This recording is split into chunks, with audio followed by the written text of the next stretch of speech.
nom que nous portons, Père, donne gloire. Esprit de Dieu.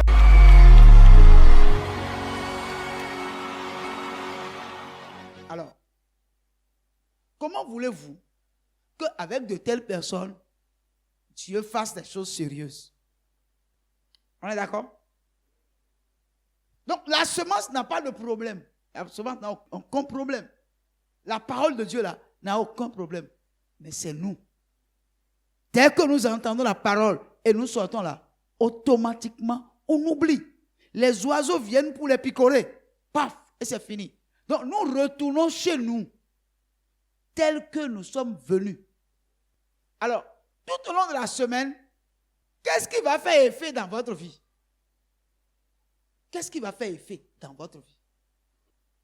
Dès que vous écoutez la parole et on fait la prière finale, vous vous levez là, c'est fini. Pour vous, vous venez d'accomplir votre mission, votre présence à l'église. Ben, si je manque l'église et quand je vais rencontrer le pasteur, il va me dire, tu n'étais pas à l'église. Il faut que je vienne remplir ma formalité de présence. Vous pensez qu'avec de telles personnes, Dieu peut faire quelque chose de sérieux? Hein?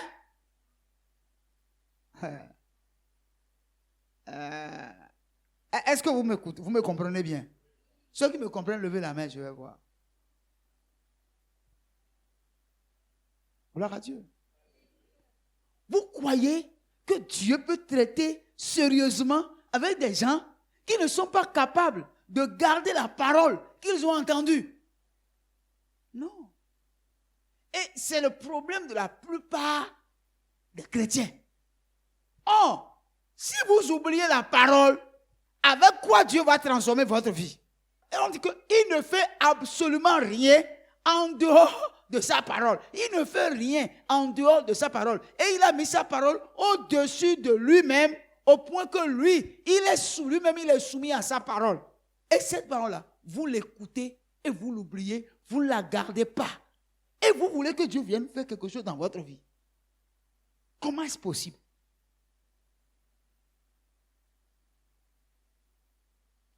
Comment est-ce possible? Donc, la semence n'a aucun problème. Mais, l'endroit où la semence tombe là, si l'endroit n'est pas un endroit approprié, comment voulez-vous que la semence puisse porter du fruit? Combien de personnes parmi nous, en venant même écouter la parole de Dieu, prennent soin de prier pour dire, Seigneur, je veux que tu me parles. Je veux que tu me révèles mon identité. Je veux que tu me dises un secret. Je veux t'entendre. Je veux te saisir. Je veux que tu puisses utiliser la bouche de l'homme de Dieu pour que la chose dont j'ai besoin, je puisse le recevoir. Combien de personnes prient? Les gens n'ont même pas le temps de prier à la maison avant de venir à l'église. Et quand ils viennent à l'église, au lieu de venir un peu plus tôt pour prier avant que le culte ne commence, ils viennent encore en retard. Ils ne participent même pas à la prière d'intercession pour le commencement du culte. Parce que cette partie-là n'est pas importante. Mais comment voulez-vous que Dieu vous prenne au sérieux? Dites-le moi.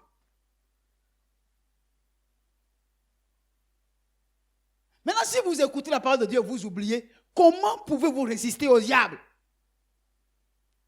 Comment vous allez discerner que ça c'est le péché et fuir le péché? Comment? Donc, regardez, si dans une assemblée déjà, près de la moitié reçoivent la semence comme étant l'endroit qui représente le long du chemin. Plus de la moitié.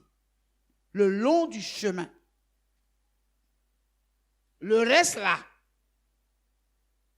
on va voir.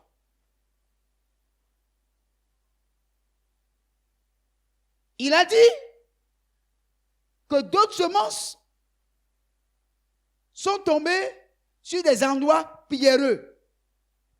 où elle n'avait pas beaucoup de terre. Il n'y avait pas beaucoup de terre. Elle leva aussitôt parce qu'elle ne trouva pas un sol profond. Et ceux-là sont comparés, n'est-ce pas, à ces personnes-là. C'est celui qui entend la parole et reçoit avec joie. Mais il n'a pas la racine en lui-même. Il manque de persistance. Et dès que survient une tribulation ou une persécution à cause de la parole, c'est des personnes qui, au milieu, quand ils écoutent la parole de Dieu, quand ils vont au milieu des amis qui ne sont pas chrétiens, s'ils essaient de montrer qu'ils sont chrétiens là, leurs amis vont leur dire toutes sortes de mécoris. Ils vont connaître des tribulations. Gloire à Dieu. Gloire à Dieu. Il y a parmi vous des gens qui boivent encore des boissons alcoolisées, non? Il y a des gens parmi vous, non? Qui boivent encore des boissons alcoolisées. Parce que vous ne voulez pas dire à vos amis, je ne prends pas. Vous ne pouvez pas. Vous ne pouvez pas. Vous n'avez pas en vous la racine qu'il faut pour dire à vos amis, moi je ne prends plus alcool. Comment Dieu peut vous prendre au sérieux? Dieu va vous prendre au sérieux. Pourquoi? Vous êtes des sacrificateurs. La Bible a interdit à un sacrificateur qui est de service de ne pas boire. Or, toi, tu es un sacrificateur permanent. Ton service rendu à Dieu est permanent. Mais tu n'es pas capable de te garder de ces choses.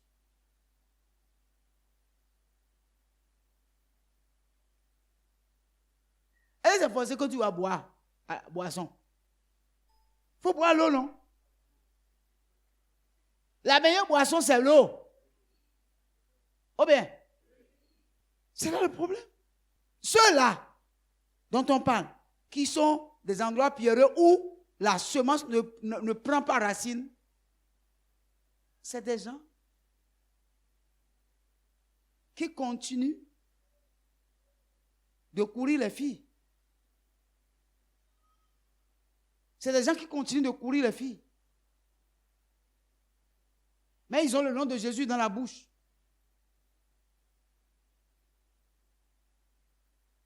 C'est des filles qui continuent de courir les garçons. Maintenant, Dieu va faire quoi avec vous? C'est des gens qui continuent de mentir, qui continuent d'escroquer les gens. Comment vous voulez que Dieu puisse prendre ces gens de personnes au sérieux? Dites-le moi.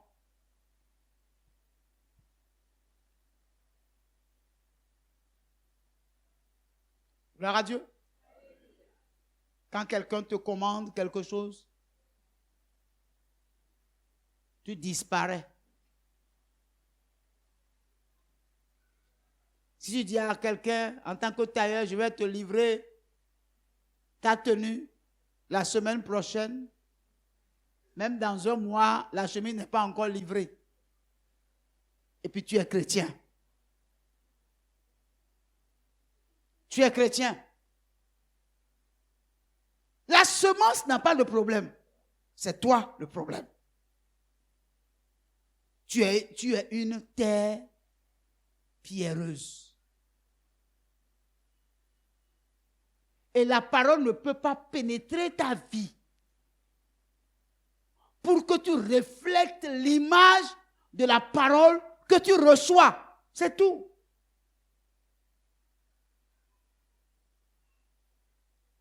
Gloire à Dieu. Non. Le christianisme dont le chrétien dont la vie, n'est-ce pas, ne reflète pas la vie de Christ, en réalité, n'est pas un modèle. Les démons et le diable ne sont pas dans nos affaires là. Il y a des choses qu'on peut attribuer aux démons et au diable. Mais, sur ces choses-là, ce n'est pas une affaire de démon. C'est une affaire de terre. Quel genre de terre suis-je? Quel genre de terre suis-je? Ces personnes sont les catégories de personnes qui ont toujours des problèmes avec leurs voisins à la maison ou dans le quartier. Toujours.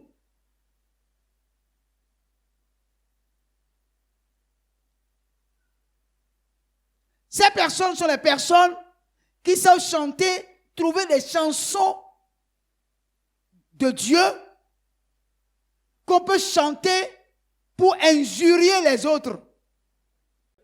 Et lui, il dit qu'il est chrétien. Il dit qu'il est chrétien. Et dans sa maison, personne ne peut désirer aller là où il prie. Parce qu'à cause de lui, on peint tous les membres, tous les frères et sœurs de son église comme étant le diable en personne. Le verset suivant va nous dire: celui qui a reçu la semence parmi les épines, c'est celui qui entend la parole, mais en qui les soucis du siècle et la séduction des richesses étouffent cette parole et la rendent infructueuse. Alléluia. Celui qui écoute la parole et les soucis de ce siècle et la séduction des richesses étouffent cette parole. Les soucis de ce siècle. Qu'allons-nous manger? Qu'allons-nous boire? De quoi serons-nous vêtus? La plupart, c'est ça. Les soucis de ce siècle. Se vêtir, se loger, se nourrir, n'est-ce pas? Prendre soin de ses enfants, avoir l'argent, construire. Alléluia. Fait que la parole de Dieu n'arrive pas à porter de fruits. Gloire à Dieu. Regardez la plupart de nos prières.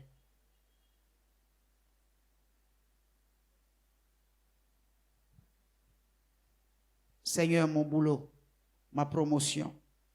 Seigneur, mon mari. Seigneur, mon époux. Seigneur, mes enfants. Seigneur, ma maison. Seigneur, ma voiture. Seigneur, ma moto. Quand nous prions, est-ce qu'il nous arrive de prier pour demander à Dieu: manifeste ton règne dans ma vie. Seigneur, utilise-moi. Fais de moi un instrument pour manifester ta gloire sur la terre. Saint-Esprit, fais que je porte du fruit. Saint-Esprit, fais que je puisse être capable de convaincre mes voisins à te connaître. Utilise-moi. Fais poser ton onction sur ma vie. Fais-moi connaître les mystères de ta parole. Donne-moi d'avoir le temps de méditer la parole, de me plonger dans le livre de vie qu'est ta parole. Est-ce que ces choses-là nous préoccupent? Est-ce que nous inspirons aux dons les meilleurs? Quelles sont nos aspirations pour le royaume?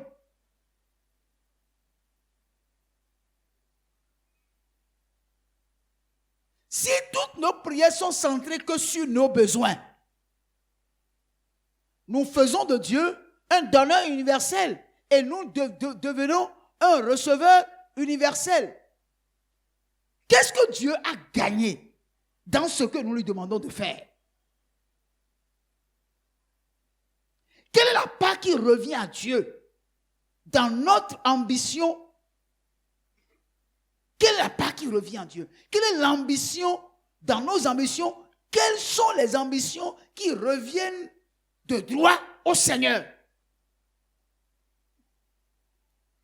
Bien-aimés, Dieu ne peut pas, du haut des cieux, nous voir tels que nous sommes et dire qu'il a un peuple, qu'il a des enfants, des gens sur qui il peut compter. Pas possible. Dieu ne peut pas.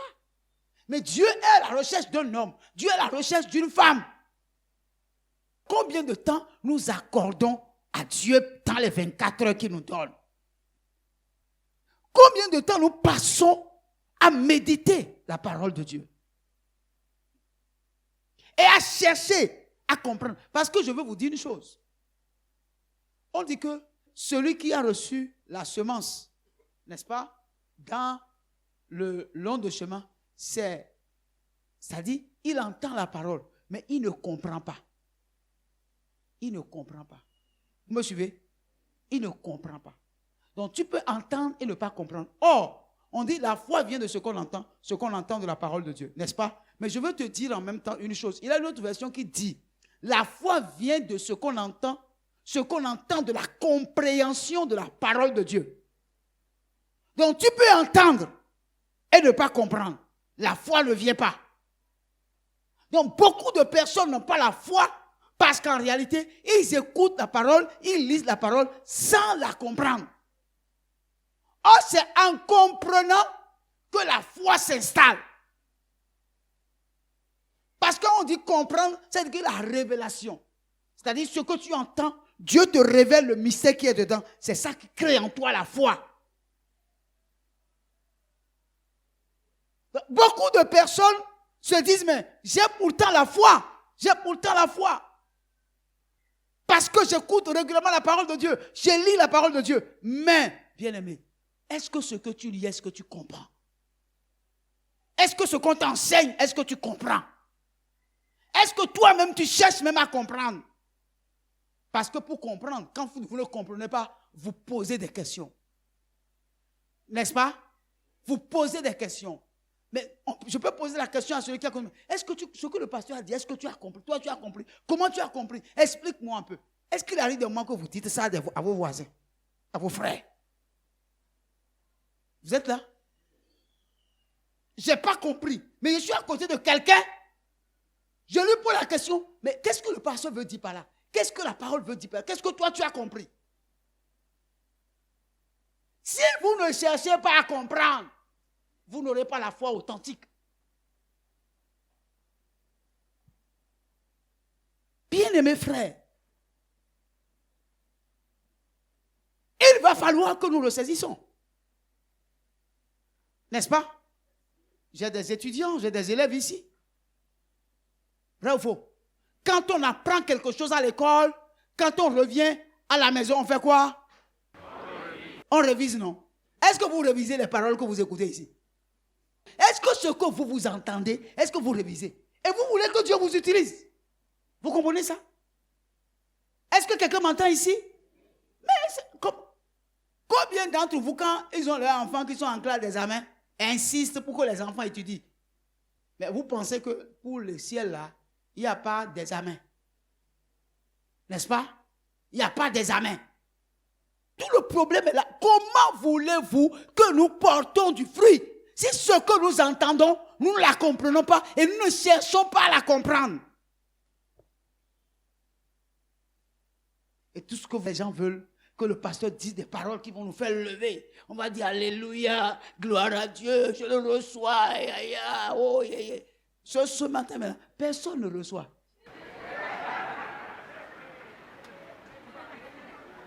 Gloire à Dieu. Gloire à Dieu.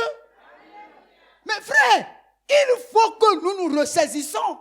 Parce que l'argent pour lequel tu cours, tu vas laisser. Toutes les choses pour lesquelles tu cours. Et tu oublies que tu dois savoir qu'il faut préparer ton retour à la maison. Tu oublies qu'il faut préparer ton retour à la maison.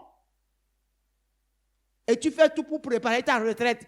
Et tu oublies que tu dois aller à la maison. Il faut que tu saches que tu es en train de détruire ta destinée éternelle.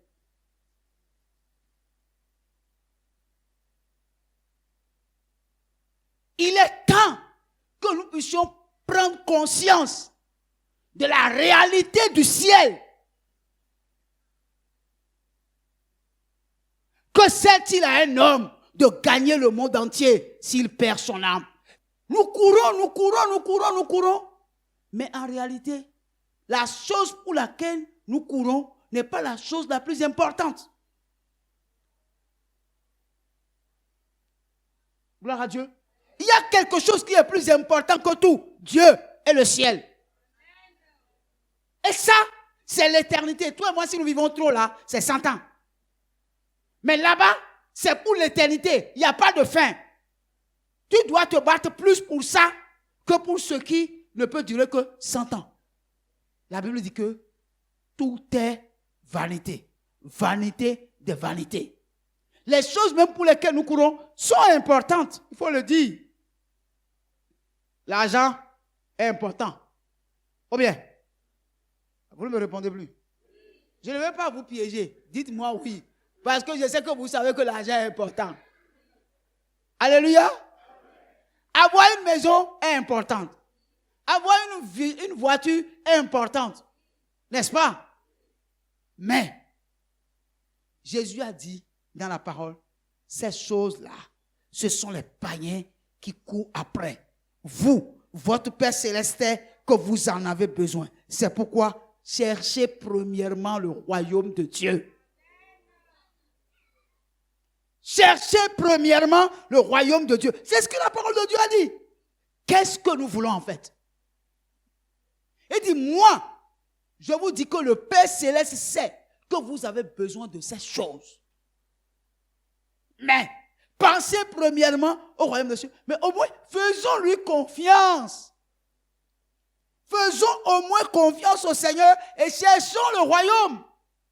Et nous verrons aussi. Il ne va pas s'occuper des autres choses. Pierre, quand bien même il a dit que celui qui ne travaille pas ne mange pas non plus. Il n'a pas dit que nous ne serons pas en train de travailler, il va nous bénir. Il dit, je bénirai l'œuvre de vos mains. Il ne faut pas renverser mon message. Mais il dit, le royaume avant et les autres choses après. Mais c'est important, frère. Mais le travail ne doit pas prendre la place du royaume. Ta famille ne doit pas prendre la place du royaume. Non. Parce que si ce que nous avons demandé au Seigneur, le Seigneur nous a donné, va lutter contre le royaume, quel est l'intérêt du Seigneur? Bien-aimés frères et sœurs en Christ, nous sommes à la fin des temps. Nous sommes à la fin des temps. Et le monde devient de plus en plus dur. Le monde devient de plus en plus compliqué.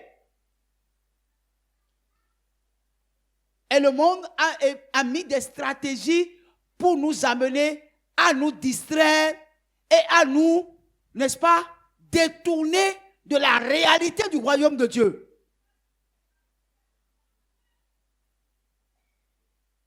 Aujourd'hui, l'information est à la portée de tout le monde. L'instruction est à la portée de tout le monde. N'est-ce pas?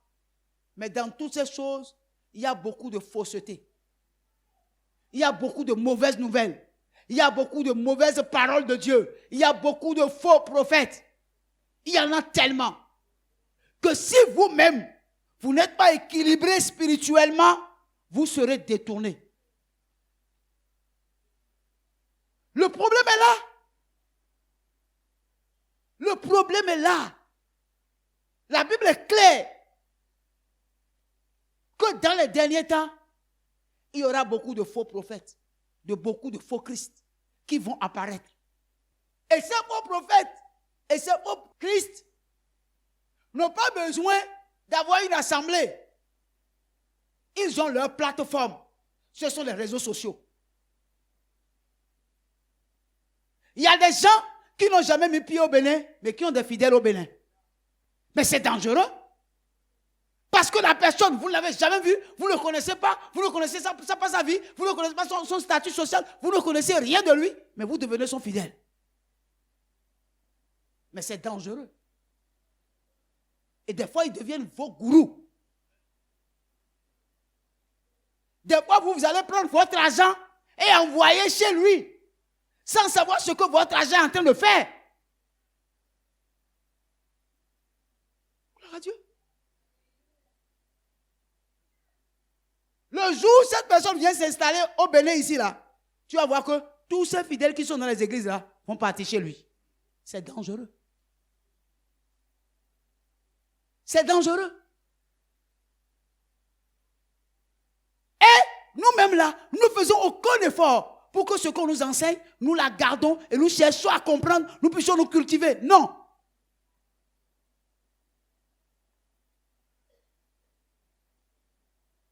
Et des fois, en tant que pasteur, tu as peur d'enseigner, d'investir, de passer ton temps pour des gens qui ne sont pas tes fidèles.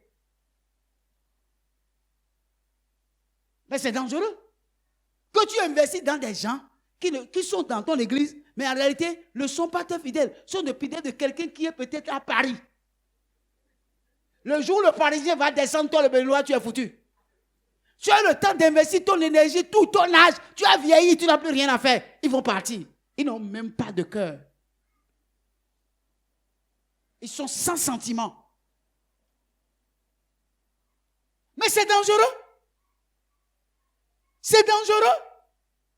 Quand on dit qu'il y aura, les faux Christ vont se multiplier, les faux prophètes vont se multiplier, ils n'ont pas besoin de plateforme. Ils n'ont pas besoin de construire de l'église. Ils peuvent rester chez eux, à la maison, et prêcher à leurs fidèles qui sont dans ton église.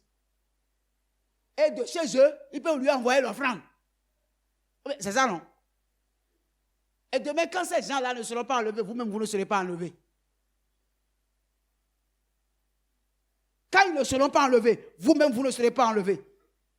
Parce que vous ne connaissez pas leur vision. Où est-ce qu'ils veulent vous amener, vous ne le savez pas.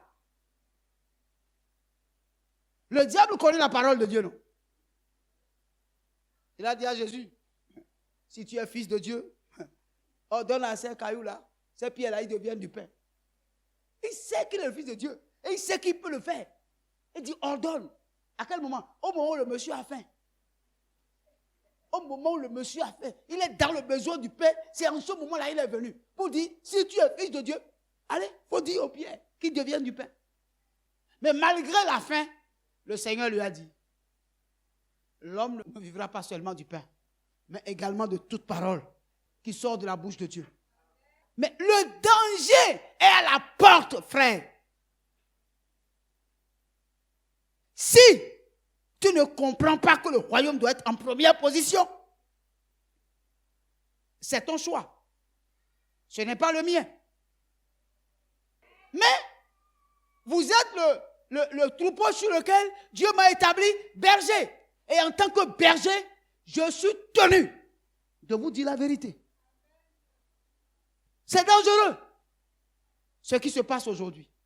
La Bible dit, ils se donneront une foule de docteurs. Ils se donneront une foule de docteurs.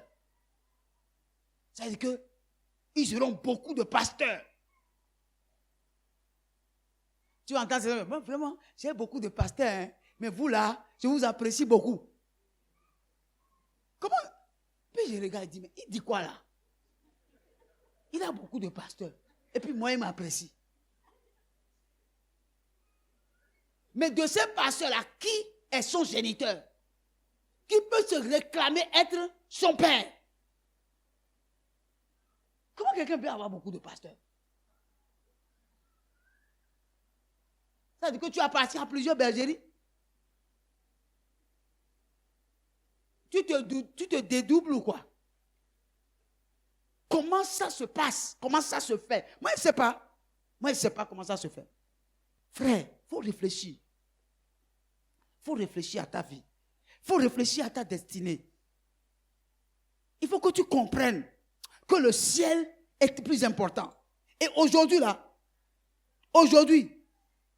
Dieu nous montre déjà que c'est la fin. Toutes les prophéties liées à la fin des temps sont en train de s'accomplir. Alléluia. Pourquoi au temps de Noé, c'est seulement 8 personnes qui furent sauvées?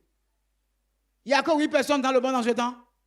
Mais c'est parce que les gens étaient occupés à leurs différentes activités. Chacun s'occupait. Et on passe devant l'église, on ne rentre pas.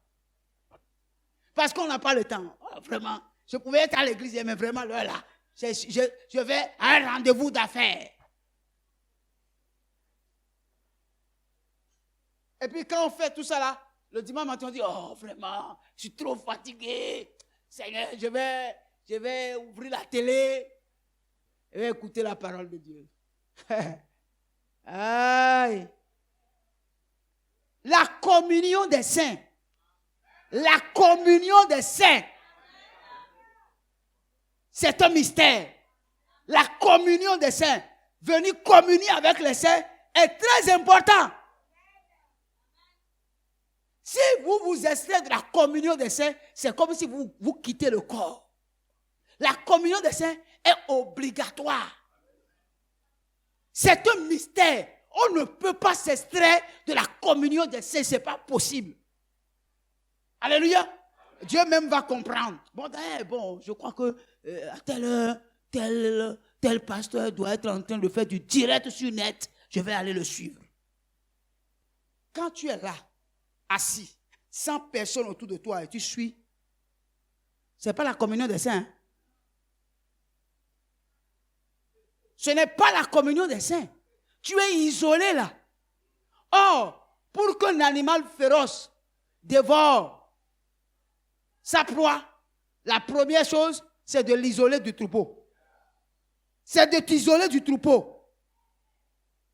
Tu ne sais pas ce que la communion des saints peut apporter. Hein? Tu ne sais pas. Je t'en parlerai un de ces jours. On ne peut pas s'extraire de la communion des saints. C'est dangereux. Ça, c'est un système diabolique pour isoler les proies faciles. Pour les manger, les croquer. On ne peut pas. Ceux qui font ça, ils n'ont qu'à se ressaisir. On ne se retire jamais de la communion des saints. C'est dangereux. C'est dangereux. La Bible dit, il est doux et agréable pour les frères de demeurer ensemble, car c'est là que... Il est doux et agréable pour les frères de demeurer. La communion des saints là. Ah! Rien ne peut m'extraire de la communion des saints. Rien. Rien. Même la maladie ne peut pas m'extraire de la communion des saints. Parce que là, Dieu envoie la bénédiction. Aujourd'hui, les gens sont en train de gavauder la valeur de la communion des saints. Les gens ne comprennent ce que c'est qu'une communauté. Vivre en communauté. Puisque tous les dons qu'on nous donne sont pour l'utilité commune. Tous les dons que Dieu nous donne, c'est pour l'utilité commune. Pour que nous restons ensemble. Collés les uns aux autres. C'est pour ça que Dieu donne les dons. Il n'y a pas des dons que Dieu donne de façon isolée. Tous les dons que Dieu donne, c'est pour la communion. C'est pour l'utilité commune. Comment les gens ne comprennent pas ça? Dis aujourd'hui, bon, comme je suis fatigué, je reste à la maison. Tu es fatigué et tu vas rester à la maison. Pendant que les saints sont réunis quelque part, en train d'évoquer le Seigneur, et le Seigneur est en train d'envoyer la bénédiction, toi, tu t'es extrait. Mais c'est dangereux. Écouter un message sur les réseaux sociaux, comme sur la télé, n'est pas la même chose de se retrouver dans la communauté, commencer la prière d'intercession, faire la louange, l'adoration, écouter la parole de Dieu, prier. Mais le culte, c'est un tout, c'est un ensemble. On ne peut rien extraire, rien. Le culte, c'est un ensemble, frère. Le culte, c'est un ensemble. Lorsque vous enlevez un, ce n'est plus un culte. Dieu n'est plus dedans. Dieu n'est plus dedans. Il faut comprendre ça.